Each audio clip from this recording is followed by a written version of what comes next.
Partimos nesta altura para a atualidade nos mercados financeiros, hoje com a presença de Albino Oliveira, da Fincor. Muito obrigada, Albino, por estar aqui. Boa tarde. Vamos começar com os dados macroeconómicos que fazem a atualidade. Vamos começar com a Europa.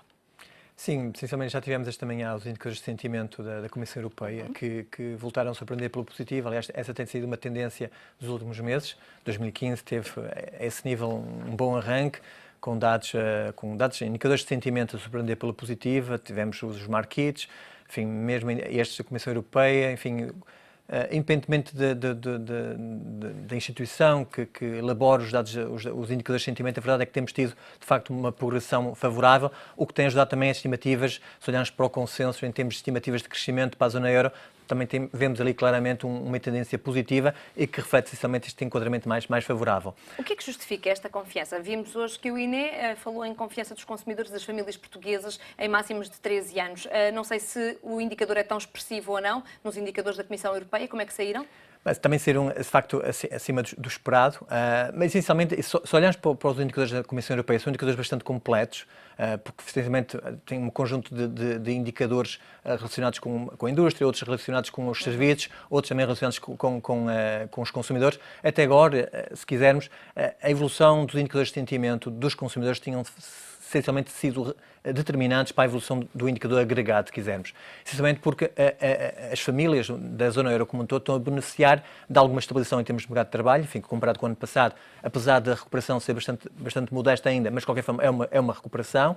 Tivemos depois, obviamente, o efeito do preço do petróleo, de facto, traduz-se em ganhos em termos de rendimento real para as famílias da zona euro e tudo isso, de facto, tem criado aqui um enquadramento favorável e, aliás, enfim, espera-se que o primeiro trimestre volte a confirmar um trimestre bastante favorável para o consumo privado e o consumo privado a destacar-se em termos de contributo do PIB da zona euro. Mas o que estes indicadores divulgados esta manhã também vieram trazer, de facto, indicações positivas também para as outras áreas, para a indústria, talvez também benefício da queda do euro, obviamente, mas também temos do setor dos serviços, que é importante para determinar também a evolução da procura doméstica da zona euro como um todo. E, portanto, este indicador, de facto, de uma forma geral, esta manhã, sinalizaram, de facto, a continuação da recuperação e vieram, de certa forma, mais uma vez, alertar para esta melhoria, embora, obviamente, ainda longe daquilo que o Banco Central Europeu pretende, mas o sinal é, sem dúvida, positivo de progressão para a zona euro como um todo. No entanto, o desemprego, ao que parece, está pior. Sim, essencialmente, os dados que saíram esta manhã no INE, de facto, acabaram por desapontar, mas de qualquer forma estamos na presença apenas de um mês e, portanto, se olharmos para as projeções das principais instituições, todas elas apontam para uma evolução favorável neste ano de 2015, face ao ano de 2014 em termos de desemprego, e é preciso também ver que, de facto, o desemprego tem essa característica, essencialmente a evolução com algum atraso face aos outros indicadores económicos. Mas vinha a melhorar, agora registra uma quebra. Há alguma explicação técnica para isso, numa altura em que entramos naquela fase mais sazonal do ano? A evolução mês a mês nem sempre, de facto, faz sentido a ser analisado. O que interessa avaliar é, de facto, a tendência, e a tendência tem sido favorável, e se a evolução da economia continuar positiva, tudo leva a crer que, de facto, possamos esperar que a taxa de desemprego continue a cair. Se olharmos para, por exemplo, para as projeções recentes da Standard & Poor's, ou mesmo para as projeções da Fitch na última sexta-feira, a expectativa ainda é de uma evolução em termos económicos positiva para este ano de 2015. E, portanto, se isso de facto se confirmar, e estes indicadores de sentimento da Comissão Europeia de facto mostram que não há razão para não esperar que de facto a economia portuguesa continua a evoluir de uma forma positiva nos próximos meses, a taxa de desemprego também deverá continuar a acompanhar essa evolução.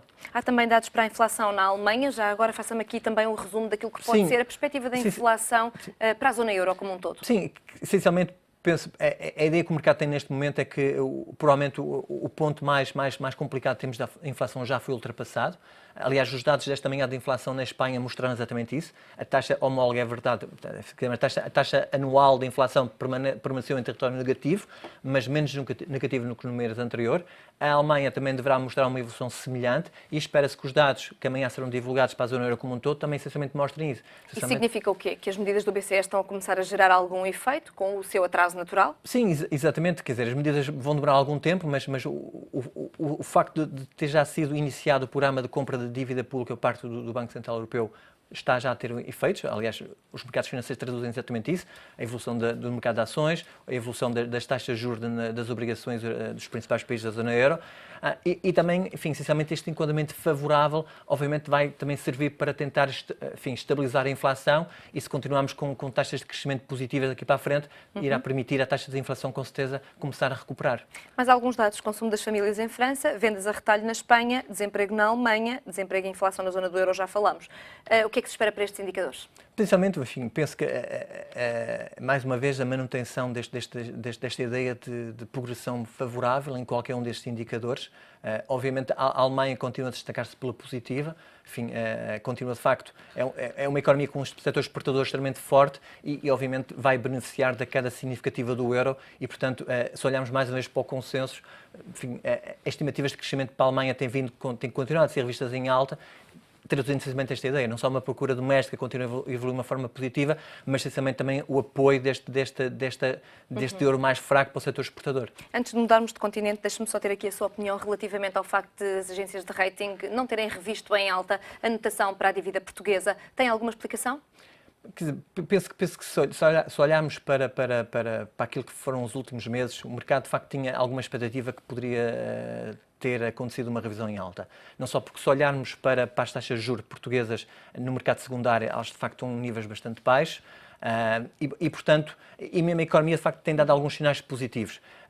Se olharmos para aquilo que foi o comentário da Fitch, penso que o ponto que merece talvez mais destaque tem sido o facto de eles terem baixado o que eles chamam de crescimento potencial médio e longo prazo, ou seja, aquilo que a economia será capaz de crescer em termos médios, enfim, num espaço longo de tempo. E, portanto, eles baixaram essa taxa de crescimento de 1,5 para 1,25, o que, de facto, enfim, mais uma vez vem chamar a atenção dos problemas de competitividade que a economia portuguesa tem e para a necessidade de continuar a implementar reformas, exatamente com o objetivo de aumentar esta taxa de crescimento potencial.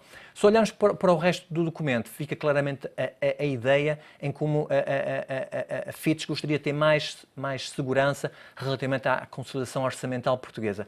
O que, se nos lembrarmos que este é um ano eleitoral, é provável, enfim, pelo menos consegue-se explicar porque é que a Fitch muito provavelmente não terá tido, pelo menos, confiança suficiente para a evolução, enfim, das contas públicas ao longo dos próximos meses, essencialmente por causa deste tema. Mas, de qualquer forma, penso que o relatório, de uma forma global, é um relatório positivo, aponta para um conjunto de reformas que já foram feitos, aponta essencialmente para aquilo que foi conseguido nos últimos anos em termos de equilíbrio das contas públicas, em termos de equilíbrio das contas externas, mas, de facto, enfim, deixa esta ponta solta, se quisermos, da incerteza que poderá, de facto, acontecer em termos de evolução da consolidação orçamental, mais uma vez, essencialmente porque estamos num ano eleitoral, mas em termos das principais variáveis macroeconómicas, o relatório, de facto, parece ter sido um relatório relativamente favorável para a economia portuguesa. Fica preocupado, ou melhor, acha que os investidores ficam preocupados com o facto da notação portuguesa continuar em nível especulativo, ou nesta altura de uma forte liquidez e medidas de estímulo à economia por parte do BCE, esse facto fica, de certa forma, anulado?